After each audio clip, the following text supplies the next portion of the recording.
me take the time out and say a special good morning to our listeners and viewers of To The Point for today. It's Tuesday, the 24th day of September. Good morning once again. To those of you via social media platforms, Facebook page, YouTube channels, good morning. Certainly hope you're having a great morning thus far. Thanks for being with us this morning here on the program. If you're driving along on the nation's road, I encourage you to drive along with that due care and attention, looking for other road users, and certainly you would have a safe, of course, journey wherever your destination lies. Let me say good morning to my guests on the program this morning. You know, it's Tuesday. Usually it's Opposition Tuesday here on To The Point. And, of course, my guest this morning, no stranger to The Point. Let me say good morning to Senator Norland Cox. Senator Cox, good morning and welcome. How are you doing this morning, sir? Pleasant morning, GT. I'm doing pretty okay this morning. Let me say a pleasant morning to your viewers, listeners, and of course, a special shout out to Caracoans and Pitimatnicans who might be listening or who might come on later on the program. All right.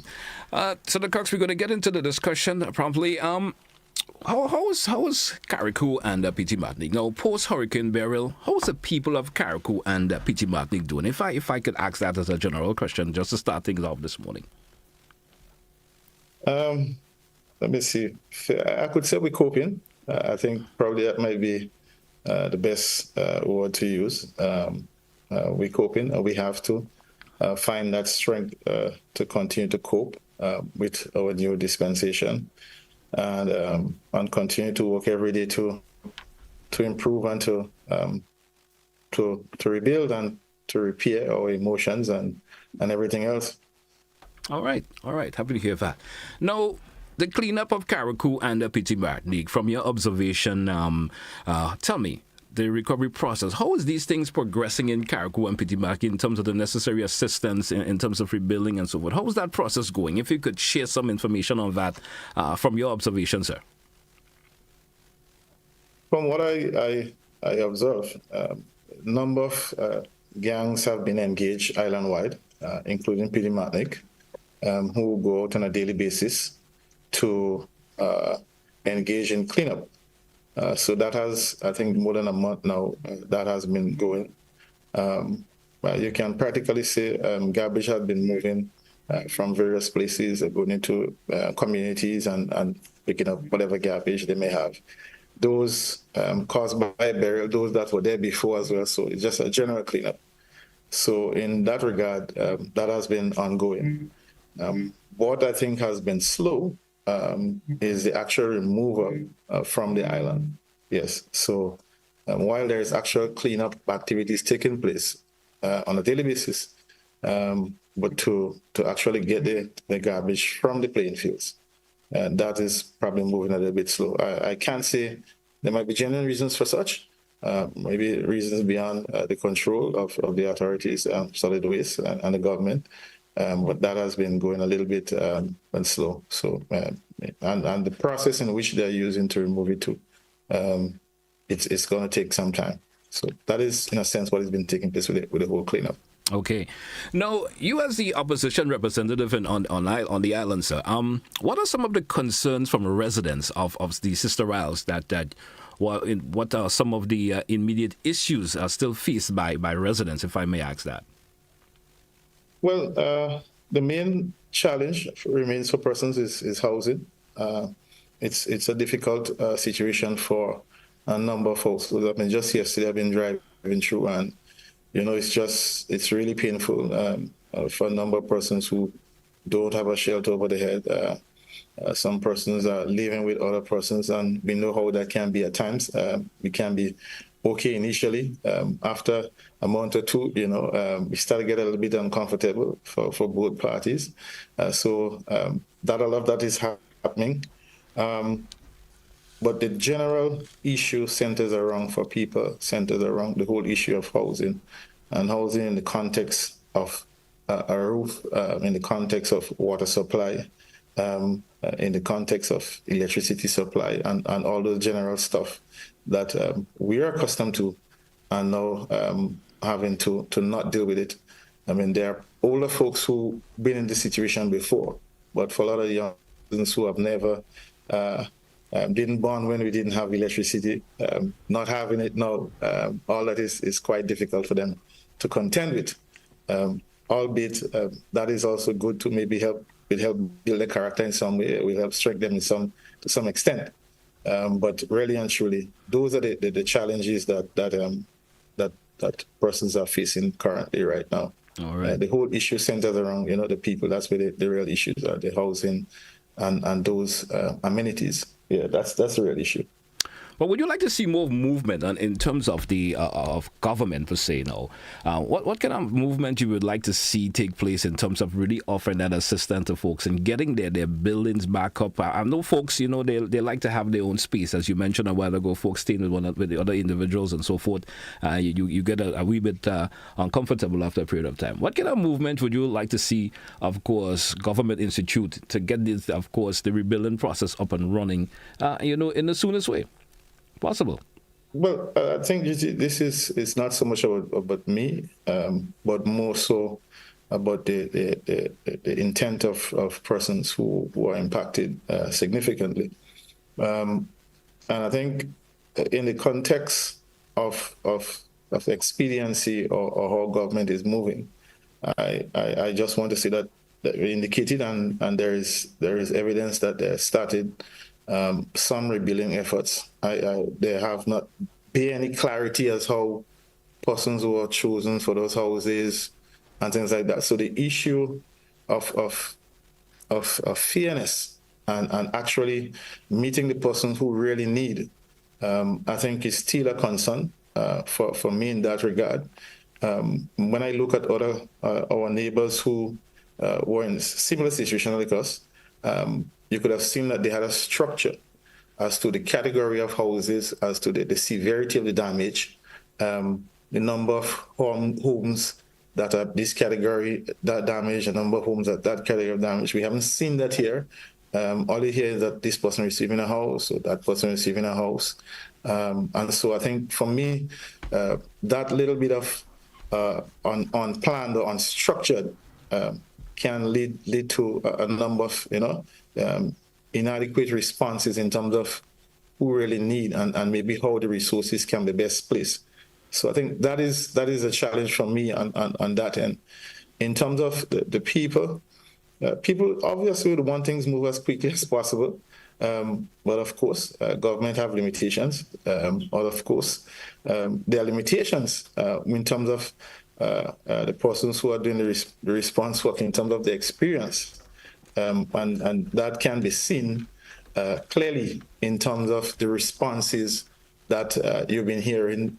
Like, for example, I heard, looking at a program, and I heard the Minister for MIT saying that, and it was somewhat boastful, that government don't have to lend, we don't have to beg because the country is doing so well, we have resources.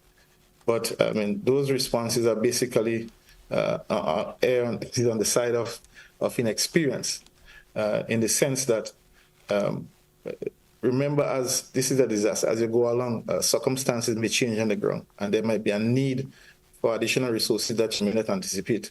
So when you're governing a country, when you're in a country, you just can't say that what you have is enough and you're okay and you don't need to ask for help. I think that is a sign of inexperience and not understanding the intricacies of governance and how in experiences in terms of disaster and emergency response, while the most help you can get is better. It will be better for people in terms of your response. You'll be able to respond faster. You'll be able to respond better. So I think while the government indicate that they do have resources, I see no harm in asking friendly governments and countries or organizations or institutions for additional support. And so I think that is all good and well to do. But to say that you don't have to do this and you don't have to do that because you have resources, I think I err on the side of caution because circumstances can change in the next budget cycle. You have to be mindful of having additional resources and surpluses to deal with situations that may arise. Something else may arise outside of the context of what we're responding to now in the hurricane. So I say that because I believe that even some of the aid, the institutions that was giving us aid, I still believe that they should have been still on island helping with the response. But I think what has been purported is some false sense of I want to say in terms of character, if everything is all good and well and everything is back to normal, so we don't need help and everything is going fine. That is not the case. I beg to strongly differ. That is not the case. It is not all good and well. A number of persons are having a difficult time. Persons in the fishing sector, persons rely on farming alone as their income. Persons, the busmen, people hardly moving on a daily basis, but busmen have commitments, and they are not being able to raise those money to meet their financial commitments on a monthly basis. The businesses have commitments, and so it's a combination of factors that centers around a response effort, and all the sectors have to be treated with. And so it's not just building a house or repairing a roof, but you have plenty of other sectors that are also part of the whole construct in terms of the recovery. And so that is what I think is missing, and that holistic approach in terms of dealing everything with a nucleus and that response, so one can complement each other.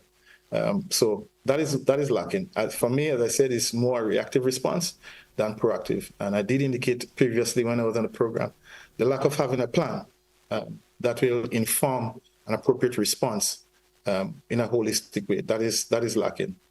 We haven't seen that, and I still think that there is time for it to happen, but we haven't seen that, GT. All right.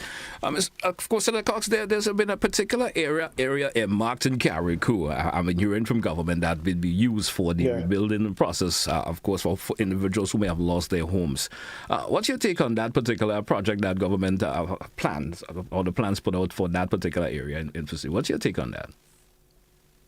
Well, what I do know from government reports reporting that there is two initiatives. I think there is an NGO, government, I'm not speaking from a government release, an NGO from Trinidad and Tobago who pledged to donate 27 houses. And there is a response from the government through MIT, I believe, with some project, Build Back Better project, something like that. I saw it is termed. And so those are the two initiatives that I believe that is taking place. And I just want to say, GT, I mean, all this came about because I believe as a leader you have to at times pull things out. And in my observation in terms of government presentation at the Senate, at the Parliament, in terms of the supplementary budget, it was clear that there were no indication, no allocation made for houses for Carriacou. So, I mean, we had to single out that.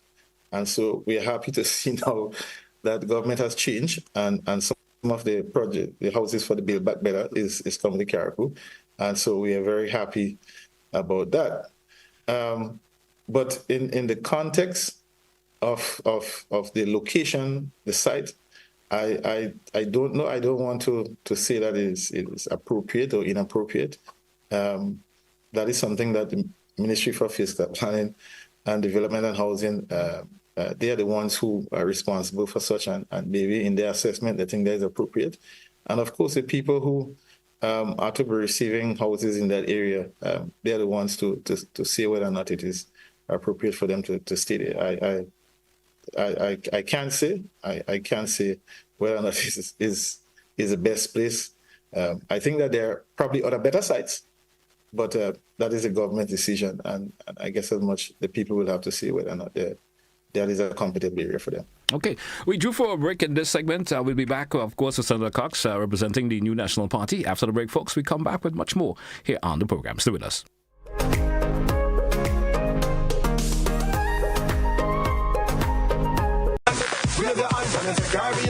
GBN is your home for this year's Republic Bank CPL. Please note there will be adjustments to a programming lineup on Wednesday, September 25th. Transitions will air at 5:05 p.m., followed by GBN television news at 6 p.m. And don't miss the news repeat right after the CPL match. Transitions will also be rebroadcast after the news repeat, so you won't miss a thing.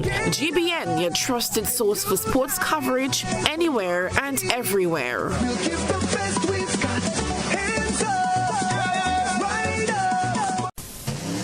The Grenada Motor Club will be hosting its second and final international drag racing event for 2024 at Pearls International Speedway on September 28th and 29th. Expect the fastest set of drag cars and bikes the Caribbean has to offer. September 27th, meet and greet at Lavo Lanes. September 28th, test and tune bracket race qualifiers. And after drags, chill out at Sizzle Bar and Lounge. September 29th, drag race finals at Pearls International Speedway. There will be a special guest appearance by one of the Caribbean's top drag racers and a special drift performance by one of the Caribbean's top drifter. Mark the dates, September 28th and 29th at Pearls International Speedway is the place to be. You don't want to miss this one.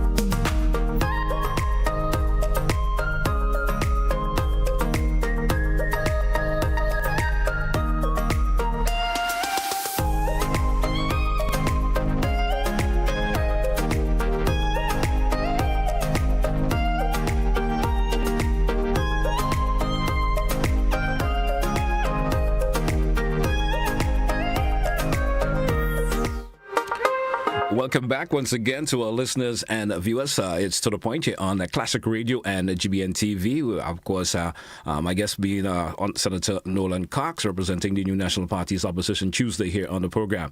Just a program note for our listeners and viewers. We may have an early, of course, wrapping up of the program today. We have cricket coming up, so program may wrap up sometime maybe just around 10 minutes to 10 or so this morning. Just a little bit of note there for you also, Senator Cox. We may have to have an early wrap of the program for today. Senator Cox, let's continue with the conversation this morning. The reopening of schools in Carriacou and Petit Martinique was said by the Minister of Education that by sometime around the end of September, we should see the reopening of school. From your observation, is it possible? The question was very direct. As of today, from what I've seen as of yesterday, I would say a hard no. Mm-hmm. Yeah. Reasons for your hard no, as you said. Schools are not ready. They're not ready in a general sense.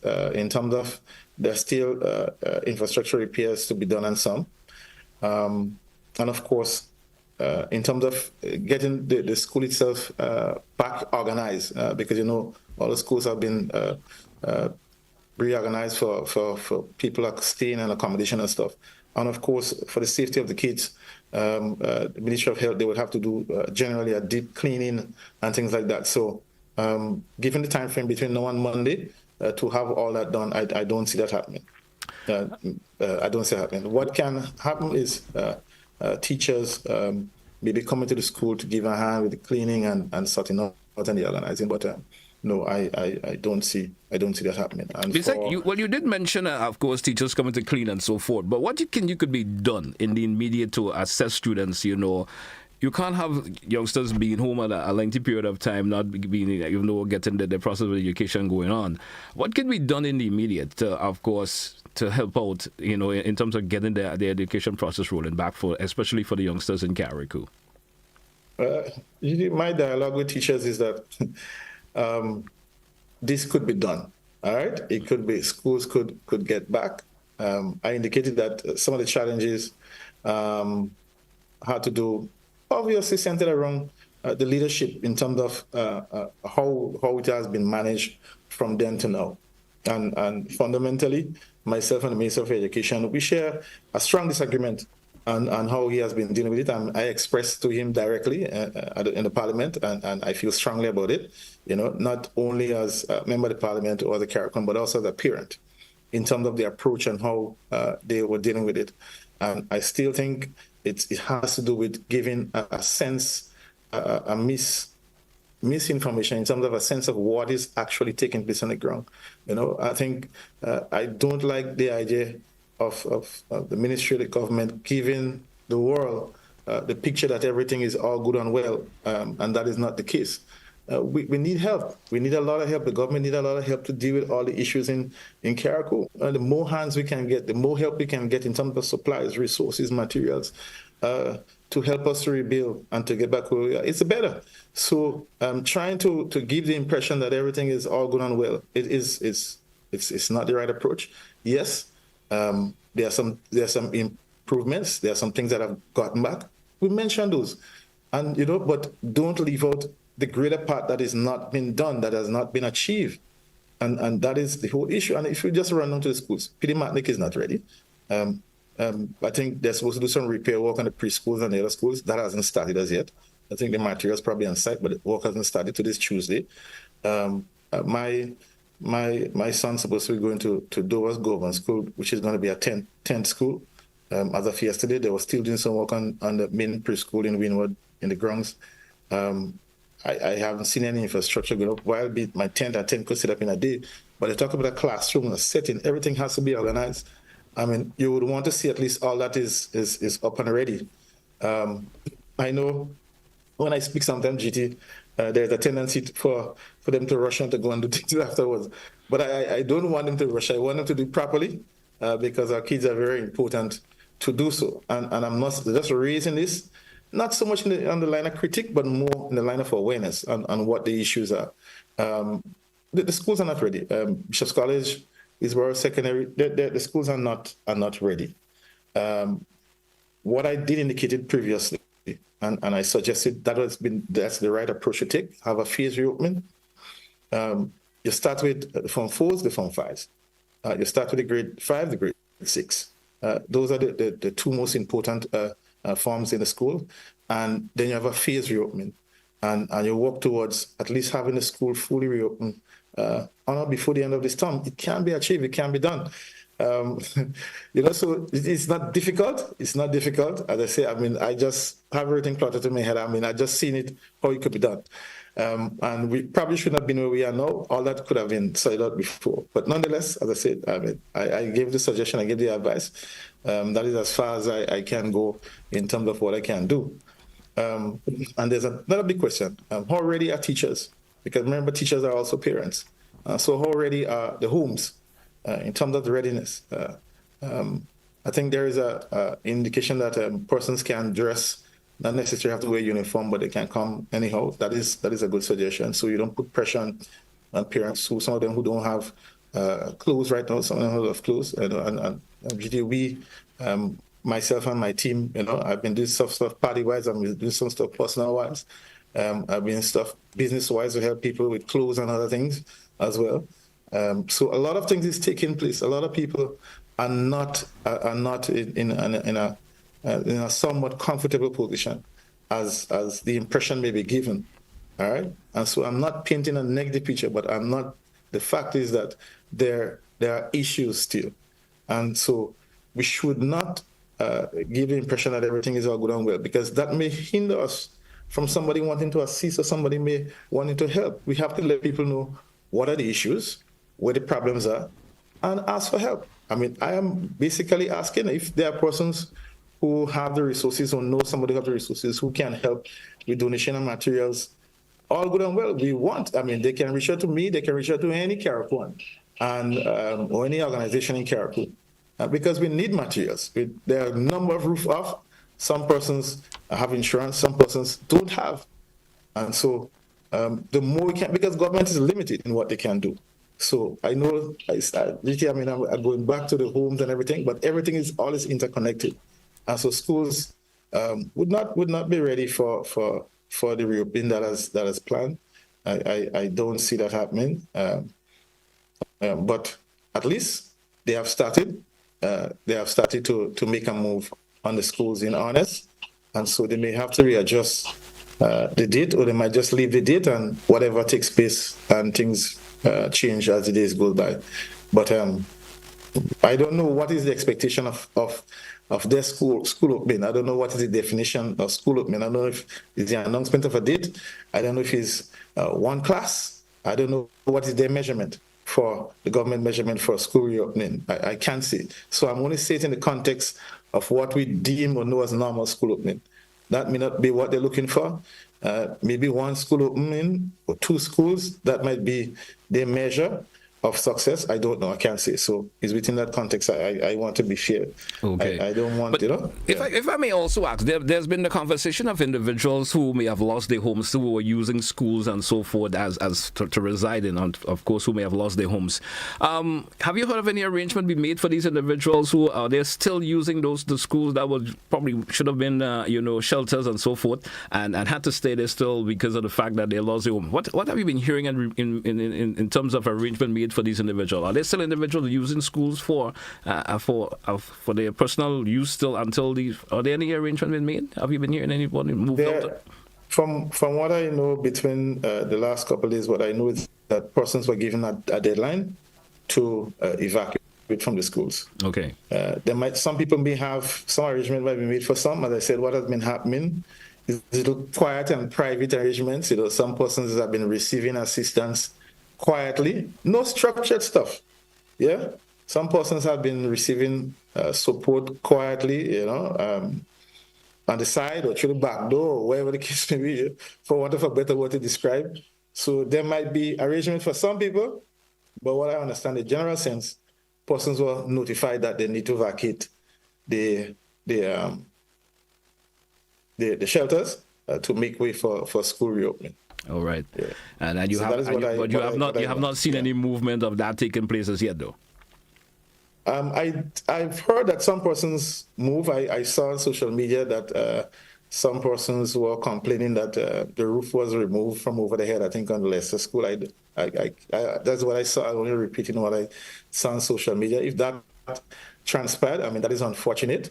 Or maybe the persons were given that time to move and they didn't move, so the contractor who has his timeline to get the school ready probably started work, but they claim that galvanizers were removed from over the head of people while they were in the school. That is what they reported on social. As I say, I only indicating what I can't say that for sure that actually happened. Yeah. So there have been some as some persons who may not have a readily available place, they are going to be challenged in that regard. So I urge the government to reach out to those persons to help wherever they can. For those who don't have some place to go. Yeah. All right. Senator Cox, let's go to the continue now. The new National Party General Council this Sunday. Share some information as it relates to that as we move forward. Well, yes, GT. This is. It's been long awaited folks to hear a conversation of that nature. Well, the conversation has been going on for the past 2 years. It has been out there in the public, but it's always a very exciting time for the National Party. And, one of the things that we are excited about is because we are very confident that we are the better party to govern this country. And our record stands out, so it's there. And that is one of the things that we're excited about, that our love or care for people, that motivates us, that moves us. That's what really keep us going despite all the challenges, despite all the negative stuff that has been said about our organization, our institution. It's because of our love and care for people. That is what have us going. And I think that is something that cannot be interfered with, that deep emotion, that deep connection that we have with the people of Greater Carriacou and Petit Martinique. I think that is one of the reasons why I am part of that organization. And that's the reason why I'm excited that we have, our General Council coming up on Sunday. It's going to be at the Trade Center. Registration for delegates starts, I think, 12 noon. And so we all hype up and ready to be there. A contingent from Carriacou, of course, will be attending, including myself. So just to give a little bit of explanation, I know everybody is a lot of talk and discussion, but the General Council is not a convention. It's a special meeting of the party where delegates meet with the executive to discuss party business, and so that will be discussed, and that will be a closed door session. After that closed door session, there'll be an open door session with a special address by the political leaders, and I think two other speakers, including myself. I will be making some remarks as well publicly at that event. So I look forward to giving some more information, updates on Carrick on the way forward, and even some plans on our end that what we see in terms of moving Carrick and Peter Matnick forward. So in a nutshell, that is what the convention. So it's an exciting time in NNP, exciting time for NNP. And sometimes people believe that when you're in a transitional state, the seat has some the context of disarray, but we view it as in the context of opportunities, in the context of rebuilding, and the context of growing. And if in any organization, if in any relationship, in any home, you don't have differences in opinion or differences in approach, I think it lends itself to not being seen as growing or having growth. And so that has been the strength of the National Party. And how we operate, persons are free to join the party, and persons are free to leave whenever they're ready, as you have seen for yourself, GT. So that has been the history of the party, and I am very happy to be part of this organization in terms of where we are and what we would have done for this nation. And I've been involved intricately, especially during COVID and things like that, and understanding how we operate, how we respond in terms of our response in terms of emergencies. How we deal with when we make mistakes, when we make errors, how we deal with that. I mean, all those things transcend into a strong organization. Right. And so we're getting ready to, as our political leader continues to rescue this nation. There's not always that conversation over that, of course, about the harmonic relationship among the executive of the New National Party. Is there any issues with the harmonic relationship within the New National Party? If I could ask you about that, you may know of that. I'm not sure you may be able to share, but maybe you can give some insight. Is there any issues that within the harmonic relationship of the rank and file of the New National Party, if I may ask that? Let me put it this way, GT, and clearly, there are no issues that are outside of the operations of any political organizations. So there are going to be differences in suggestions and ideas how we approach issues and things, issues, situations, and problems. That is a given. But to say that the goal, the objective of every single member of the executive remains solid, and the objective is for us to rescue this country and for us to remove whatever is happening now. I mean, just quickly. I mean, we're into the third year of an organization, and if you notice, the public is watching. The level of corruption, I mean, the boldness in the corruption. Persons are not hiding. Just doing so much things. I mean, it's crazy. It's crazy, and I think the time has come for a responsible, solid, experienced leadership to bring this country back. That is basically just a snapshot of what I think that the contrast in where we are. And as somebody put it, you cannot you only know what you know. If you don't know, you can't do certain things if you don't know. If you're driving a car and you're having a problem, you take it to a mechanic. Yeah. So sometimes that is the challenge that we have in terms of who we entrust our leadership in, not being able to manage, especially in times of crisis like now.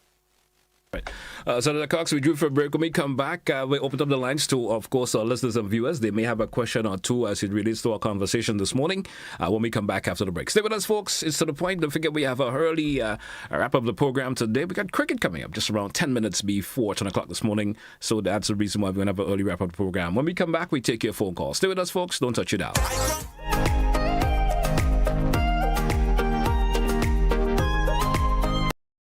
It's the event you won't want to miss. GIDC Business Deals Day is happening on Saturday, October 12th from 9 a.m. to 5 p.m. at the Frequency Industrial Park playing field. Explore the latest products and service offerings from businesses within the industrial parks. Enjoy discounts on GIDC business support services and get fantastic deals on household items, building materials, accessories, condiments, and more, with exciting prizes up for grabs throughout the day. But that's not all. Dive into a mini health fair and career expo for valuable health, education, and employment opportunities, all while enjoying the sounds of Trio the Band and DJ Graphic Sounds. It will be a fun-filled day filled with eats, drinks, games, deals, and more. Mark your calendars and join the GIDC at Frequency Industrial Park playing field on Saturday, October 12th from 9 a.m. to 5 p.m. See you there.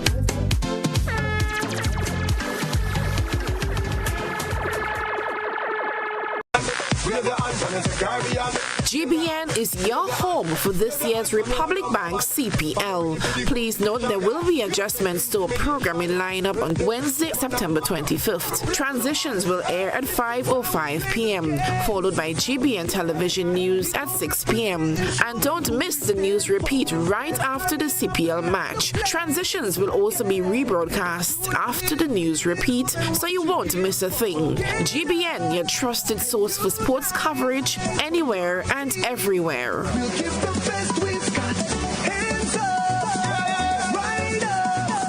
This holiday season, get ready for a magical celebration packed with culinary delights, crafts, and music that will bring joy to your heart. But that's not all. Lots of giveaways are waiting for you. Stay tuned and make this Christmas one to remember only with GBN.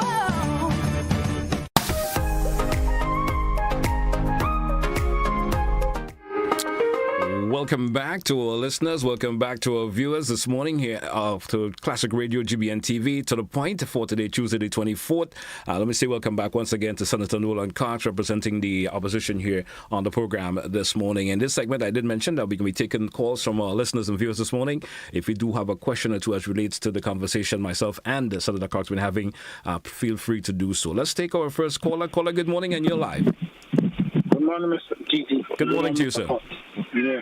Mr. Cox. Yeah. Mr. Cox, I hope the NNP will be going back there so they could, all the problems they did before with the shrimp farm, the call center, the small hotels, and Manhattan properties and so on. And because they made so much mistake. So I hope when they go back there, they could find all the money that they spend bad with those things. Because you talking like they don't make mistake, they're so good, and they don't never have corruption. But they have corruption because somebody make phone call of how much thousands of dollars. So corruption is there all how you talk. Don't talk about like nothing happens when all day was there.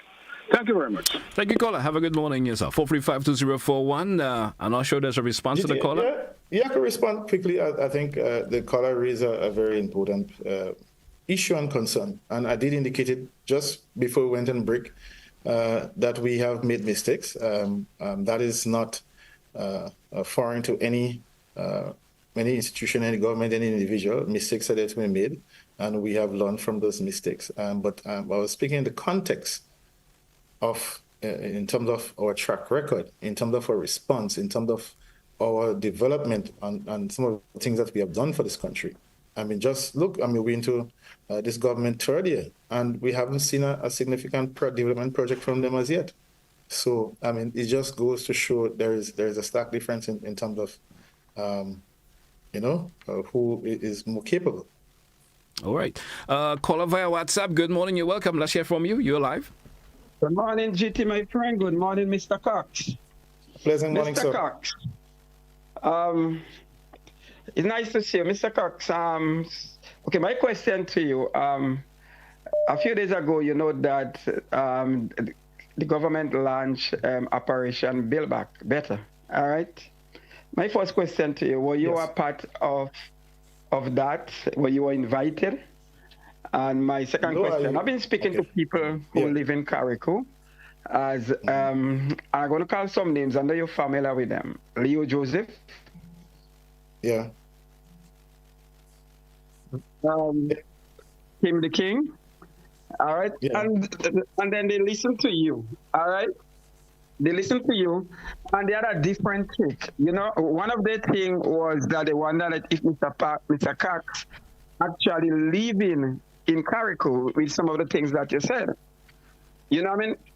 And this Thursday, they want to invite you to Vibes FM. So then I would like to know if you will take that invitation to come to Vibes FM and to explain the things that you're talking about now. And I'd like you to tell me 4 projects that you see that start since the time of burial and finish, and people are working, because when I speak to some of the people in Carriacou, they also mention that. And one last question I want to ask you, concerning the what you guys will be having Sunday. We heard Peter David said that he will be put up himself for leadership, and we see the rhetoric between he and Dr. Mitchell. Mr. Cox, I want you to be honest. And also we see like 2 senators left your party. All right, and we heard because Ms. Douglas said that she will vote for Peter David, and because she voted for the stuff that was in Parliament also. So I want you to tell us, what is the rhetoric between Kit Mitchell and Peter David? Thank you, caller. Thank you for your contribution this morning. A response to the Thank you very much. Thank you very much for a series of questions. I think it's a lot. So let me see where I could start. All right. So I want to ask first if the caller has been instructed to invite me to Vibes FM. I don't know what his relationship with Vibes FM, but I know Kim very well, and Kim knows me very well. And if Kim want to invite me, Kim can reach out to me. So I just wanted to put that out there. Yeah. So, and Kim know how to reach me. So that is not Leo know how to reach me too. Leo have my number and I have Leo number. So both of them know how to reach me. So I just find it strange that they're passing the invitation through a third party or something of the sort. So I just want to put that out there. Secondly, it is obvious that both Mr. Joseph and Mr. Mills will have a different view from me. They are clearly strong supporters of the government in every aspect. They advocate for the government every single day on the program on Thursdays. And every opportunity they get, they advocate for the government.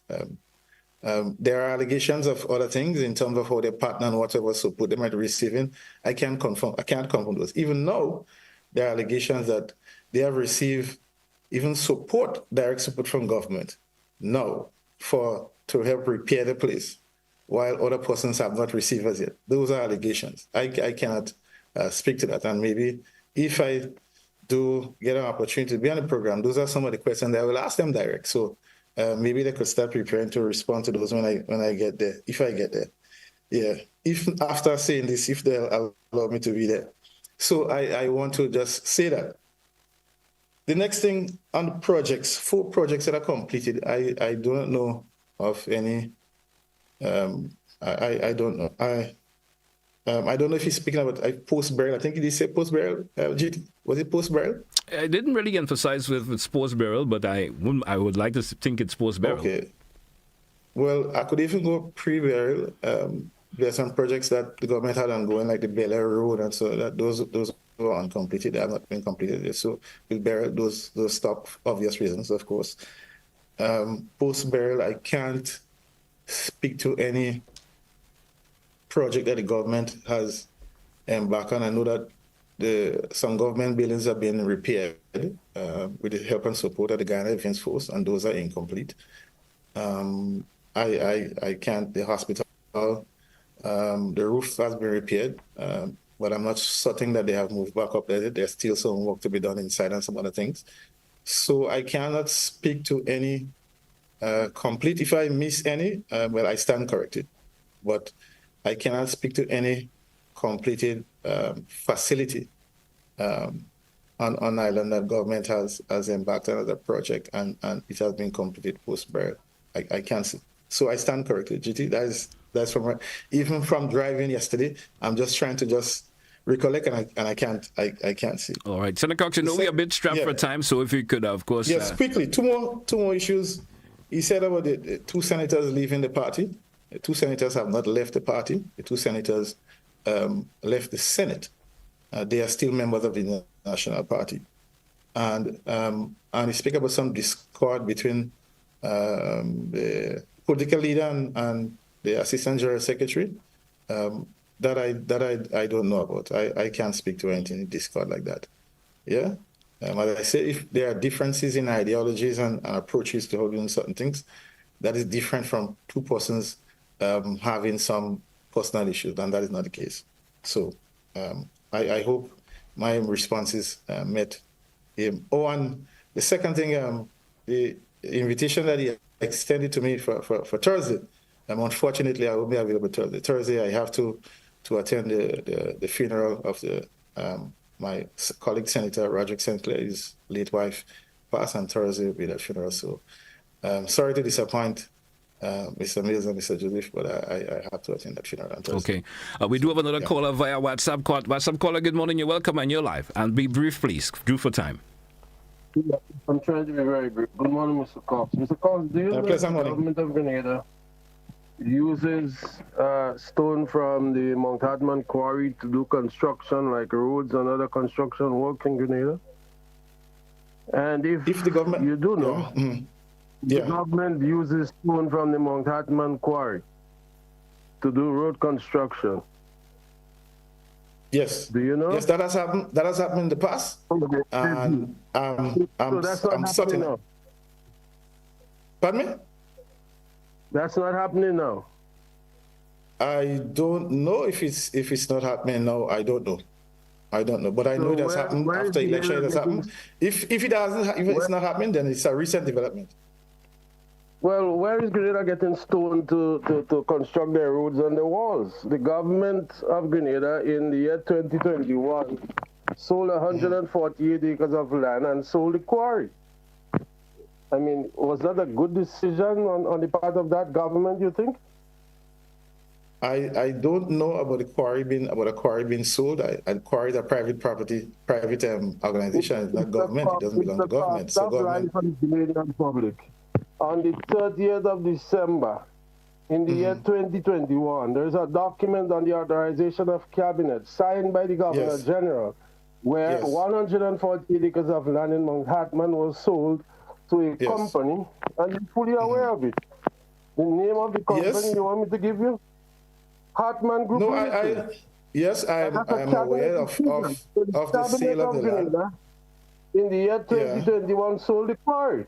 So now Grenada, when we building roads and concrete walls, we have to buy stone from a private company. Isn't that so? No, I think you're mistaken, and let me just explain. Let me just clarify. Let me clarify quickly.